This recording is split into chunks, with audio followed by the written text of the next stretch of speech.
Dear student, welcome to your channel physics the knowledge of nature.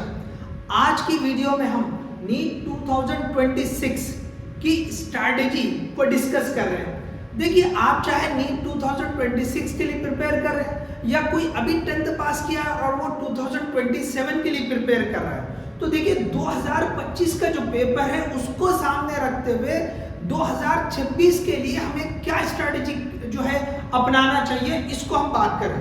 देखो, video बहुत छोटी है लेकिन कुछ इंपॉर्टेंट पॉइंट्स को हम इसमें डिस्कस कर रहे हैं। तो सब जानते हैं नीट 2025 का जो पेपर था वो डिफिकल्ट तो था, लेकिन कई सारे लोगों ने उसको जो है अनएक्सपेक्टेडली डिफिकल्ट आ गया। डिफिकल्ट तो था ही, अब अनएक्सपेक्टेड रहने की वजह से ज्यादा नुकसान हो गया, जिसकी वजह से स्टूडेंट पैनिक सिचुएशन में आ गए। अब देखिए, जो कंटिन्यूएशन था, जो ट्रेंड था 2021, 22, 23, 24 चारों साल के अगर पेपर देखेंगे या 2020 से आगे का जो ट्रेंड रहेगा वो पेपर आसान होता चला गया। ओके, अगर 2024 का देखेंगे तो बहुत ही सिंपल पेपर था और उसके स्कोर्स भी देखे हमने कि बहुत ज्यादा स्कोर थे, कट ऑफ बहुत हाई गया है। तो अब जो है ना, सबके जहन में यही था कि भी पेपर इस तरह से मतलब ट्रेंड बन गया और हमें बहुत बड़ा स्कोर लेना है, और एकदम से पेपर जो है डिफिकल्ट के साथ मतलब जो अनएक्सपेक्टेडली डिफिकल्ट आ गया, जिससे स्टूडेंट काफी परेशान हो गए और वो जो है पैनिक सिचुएशन में आके अपना बेस्ट नहीं दे पाए। तो इस वीडियो में हम यही समझेंगे कि सबसे पहले भैया जो डिफिकल्ट बोल रहे हैं, कभी पेपर डिफिकल्ट था और साथ में अनएक्सपेक्टेड जैसे था, ट्रेंड से हट के आ गया, इसलिए उसको अनएक्सपेक्टेड बोला और इसका नुकसान ज्यादा हुआ। तो इसमें ये दोनों चीजें थी, हमने यहाँ लिखा अनएक्सपेक्टेड वर्सेस डिफिकल्ट, दोनों पॉइंट को डिस्कस करेंगे कि भाई दोनों के लिए किस तरह हमें प्रिपेयर होना चाहिए। तो यहाँ पे अगर बात करें तो जैसे हम फिजिक्स की बात कर रहे हैं, वही बात आप केमिस्ट्री और बायो के लिए भी अप्लाई कर सकते हैं। अब कैसा है, फिजिक्स में जो है न्यूमेरिकल ज्यादा होते हैं, तो हम अपने सब्जेक्ट के हिसाब से स्पेसिफिकली बात कर रहे हैं।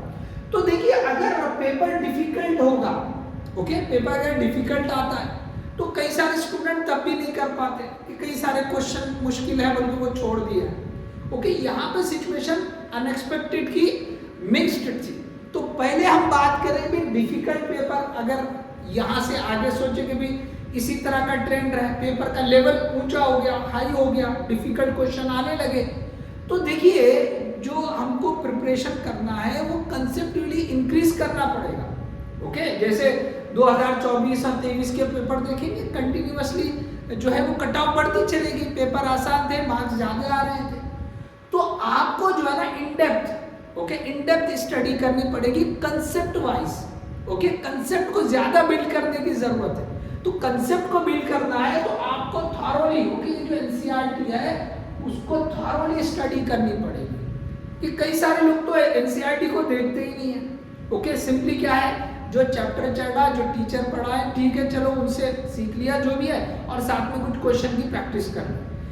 आपको एनसीईआरटी के क्वेश्चन भी सॉल्व करने चाहिए, तो आपको कंसेप्ट समझ में आएंगे, मतलब और ज्यादा कंसेप्ट क्लियर हो गए। ठीक है, टीचर तो पढ़ाती है, हर एक टीचर पढ़ाते हैं, लेकिन जब आप खुद से, ओके, आप खुद से अगर एनसीईआरटी को क्वेश्चंस को सॉल्व करेंगे, एनसीईआरटी को खुद से रीड करेंगे। देखिए, टीचर तो सारी चीजों को एक्सप्लोर कर देता है, ओके, वो बोल देता है, तो एक बार आपने सुन लिया तो याद थोड़ी रहता है कि टीचर जो पढ़ा दिया 100% याद है, ऐसे तो नहीं होता है। कुछ ना कुछ चीजें तो उसमें से भूल ही जाती है। ओके, तो सबसे पहले हमको जो है ये एनसीईआरटी को पढ़ना चाहिए, समझना चाहिए उसमें क्या दे रखा है। टीचर ने पढ़ाने के बाद तो आपको वो भी समझ में आएगा, तो होना हो कुछ ना कुछ चीजें आपको और अच्छे से क्लियर होगी। उसके साथ में उसके जो प्रैक्टिस वाले क्वेश्चन होते हैं आप उसे भी सॉल्व करना चाहिए। और जो एनसीईआरटी जो है सीबीएसई बोर्ड से एग्जाम लिखता है उनके लिए तो बहुत ही अच्छा है, वो सारे क्वेश्चन तो उनको तैयारी करनी होती है। लेकिन जो सीबीएसई बोर्ड से एग्जाम नहीं लिख रहे हैं, सपोज जो थ्योरी एग्जाम होता है, लेकिन एटलीस्ट ओके, नीट की तैयारी के लिए आपने कम से कम ये एनसीईआरटी के जो क्वेश्चंस होते हैं, एक्सरसाइज होती है, उसे करना चाहिए। इसी तरह से एससी वर्मा सर का बुक है, ओके, इसके भी क्वेश्चंस क्या, ओके, इनकी एससी वर्मा सर की जो बुक है, ओके, तो इनके भी जो क्वेश्चंस हैं, एक्सरसाइज हैं, ओके, इनकी भी आपको प्रैक्टिस करनी चाहिए। तो तो अगर आपने एनसीईआरटी के क्वेश्चन और एस सी वर्मा सर के क्वेश्चंस आपने अच्छे से कर लिए तो डेफिनेटली आप जो भी सर से पढ़े और साथ में अगर इनके क्वेश्चन की प्रैक्टिस कर ली तो डेफिनेटली आपका जो कंसेप्ट है वो अच्छे से बिल्ड होगा। तो ये जो क्वेश्चंस आप करेंगे ना, इससे कंसेप्ट बिल्ड होगा, तो आपको जो वैरायटी के क्वेश्चंस है ना वो समझ में आएंगे।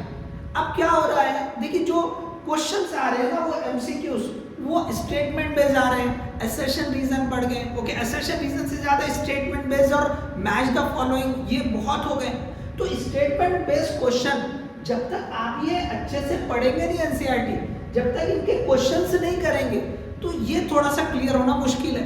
आप बोलेंगे कि सर हम जो है ना स्टेटमेंट बेस्ड क्वेश्चन जो नए नए इसमें आ रहे हैं हम वो सारे कर लेते हैं, बिल्कुल, लेकिन उससे हटके भी क्वेश्चन बन सकता है। अगर कंसेप्टुअली आप क्लियर रहेंगे तो ये जो क्वेश्चन ओके अलग अलग भी आएंगे तो आप कर सकते हैं। हाँ, आपको प्रैक्टिस के लिए वो बिल्कुल रिफर करना चाहिए ताकि आपकी स्पीड बढ़े, आपके सामने से वो क्वेश्चन जाए, आपने जो कंसेप्ट सीखा उसके ऊपर क्वेश्चन कैसा बन के आ रहा है उसकी प्रैक्टिस के लिए आपने जो है ना बिल्कुल जो रिसेंट मटेरियल है जिसके अंदर जो है स्टेटमेंट बेस्ड क्वेश्चन हो, मैच द फॉलोइंग हो या असर्शन रीजन हो या और भी कुछ नए टाइप के कुछ क्वेश्चन इसमें अगर बन सकते हैं तो वो आपके सामने से जाना चाहिए।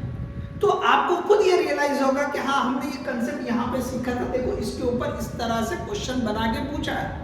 तो ये जो है ना आपको स्ट्रैटेजी अपनाना चाहिए जो डिफिकल्ट पेपर होगा, पेपर की डिफिकल्टी लेवल को ओके क्रॉस करने के लिए आपको अच्छे से क्वेश्चन करने आना चाहिए, चाहे कितना भी डिफिकल्ट पेपर हो, तो उसके लिए ये जो है आपको फॉलो करना पड़ेगा। अब इसके बाद जो है दूसरा पॉइंट था कि अनएक्सपेक्टेड, हम जैसा सोच रहे थे एकदम से डिफिकल्ट, तो अभी भी ये सोच के चले कि हम जो लेवल पे स्टडी कर रहे हैं तो अगर उससे हटके और भी हाई लेवल पे अगर पेपर आ जाता है तो अब उसके लिए कैसे प्रिपेयर करें। तो देखो ऑन एंड ऑफ हमको इस तरह का जो है ना रैंडम पेपर एकदम से हटके जो पेपर है वो हमको जो है ना टेस्ट के लिए लेना चाहिए। जो इंस्टीट्यूट है उन लोगों ने ये जो है ना 2 महीने में एक आध बार है ना एकदम से डिफिकल्ट लेवल का पेपर जो है बच्चों को देना चाहिए और बच्चों से मतलब वो देखना चाहिए कि बच्चे इसको किस तरह से अटेम्प्ट कर रहे हैं, वो किस तरह की सिचुएशन में जा रहे हैं, क्या फिर से पैनिक हो गए वो डाउन हो रहे हैं। तो हो सकता है 1 से 2, 2 से 3 जो टेस्ट होंगे ऐसे डिफिकल्ट वाले आप 2-2 महीने में रखें, अचानक से कभी रख ले, कभी जो है 1 महीने के बाद ही ले ले, बच्चों को अंदाजा नहीं होना चाहिए कि कब ले रहे हैं। तो वो जो है ना सडनली जब डिफिकल्ट पेपर देखे तो वो उसको किस तरह फेस कर रहे हैं, तो ये इसके लिए हमको तैयार करना पड़ेगा, ऐसे ही नहीं हो जाएगा। तो आप कम से कम पूरे जैसा 1 साल में अगर ऐसे 4-5 एकदम से रैंडमली डिफिकल्ट पेपर उनको दे देंगे बीच बीच में, तो उससे क्या होगा कि बच्चे पहली बार में हो सकता है एकदम से पैनिक हो जाए जैसे नीट 2025 में हो गए, दूसरी बार देखेंगे तो आपको उनको समझाना पड़ेगा कि भाई पेपर कितना भी डिफिकल्ट हो, आप सिर्फ वो देखो कि आपको इसमें से क्या आता है, उसको कूल माइंड रख के आप सॉल्व कर लें। अगर वो ये सीख जाएंगे कि भाई पेपर कितना भी डिफिकल्ट हो, भाई हमें उसमें से ये देखना है कि व्हाट वी कैन डू, हमें उसमें से क्या आता है और उसको बेस्ट लेवल से करना चाहिए, उसमें गलती नहीं होना चाहिए। अगर ये हमने बच्चों को समझा दिया या स्टूडेंट ने इस बात को समझ लिया तो डेफिनेटली फिर वो अनएक्सपेक्टेड पेपर से भी जो है ना उनको कोई फर्क नहीं पड़ेगा, वो पैनिक सिचुएशन में नहीं जाएंगे।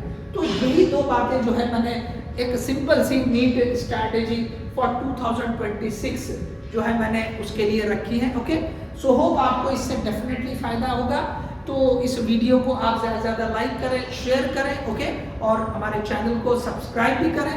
देखिए हम नेक्स्ट जो है डे जैसे हमने डिक्लेयर किया था कि 10 जून से हम बैच शुरू कर रहे हैं, सो 10 जून से हम जो है 11 की नई बैच शुरू कर रहे हैं। इसी तरह से नीट रिपीटर के लिए भी हम बैच शुरू कर रहे हैं। ओके, तो पहले वीक में हम बेसिक मैथमेटिक्स ले रहे हैं, तो जिसमें वो दोनों के लिए कॉमन जैसा रखेंगे, फिर उसके बाद वाले वीक से नेक्स्ट वीक से हम क्या करेंगे, दोनों को सेपरेट अलग अलग बैच लेंगे। 11 की बैच अलग चलेगी उनके टॉपिक के हिसाब से और रिपीटर की बैच भी अलग से चलेगी।